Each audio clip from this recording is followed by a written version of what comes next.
Guys, kung excited kayo sa bagong Haikyuu movie, kailangan ninyong malaman muna to. Spoilers ahead, kung hindi ka updated sa Haikyuu Season 4 at The Dumpster Battle, scroll up ka muna. Kasi finally may bagong update na tayo sa Haikyuu, the movie versus The Little Giant. And yes, 2027 na siya darating. At bago nyo panoorin to, may ilang bagay na kailangan nyong maalala. Una, this is a direct continuation ng The Dumpster Battle.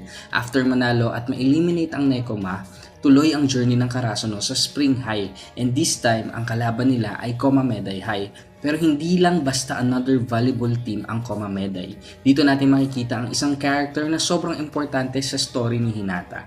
Kung familiar kayo sa nickname na Little Giant, alam nyo kung bakit sobrang interesting ito. Si Hoshiumi ang tinatawag ding Little Giant, at dito naging personal ang laban. Kasi ever since bata pa si Hinata, idol na niya ang Little Giant ng Karasuno. Siya ang naging inspiration ni Hinata para maniwala na kahit maliit ka, pwede kang maging isang powerful volleyball player.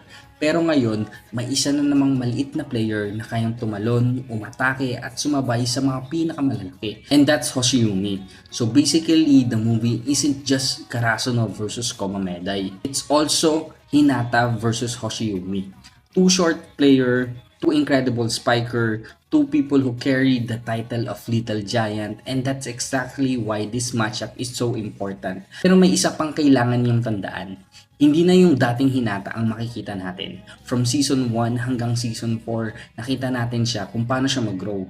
Hindi na lang siya yung energetic na player na puro jump at instinct. Mas naiintindihan na niya ang volleyball. Mas aware na siya sa positioning, timing, blocking, receiving, at kung paano niya gagamitin ang kanyang strength. And of course, Kageyama has also grown massively.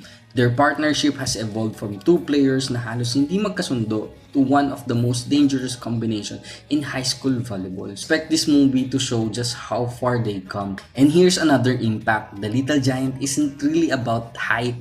It's about proving na hindi kailangan maging pinakamalaki para maging great. That's why Hinata and Hoshiumi are such perfect rivals. They both challenge the idea of what a valuable player is supposed to look like, and now they're finally standing on the same court.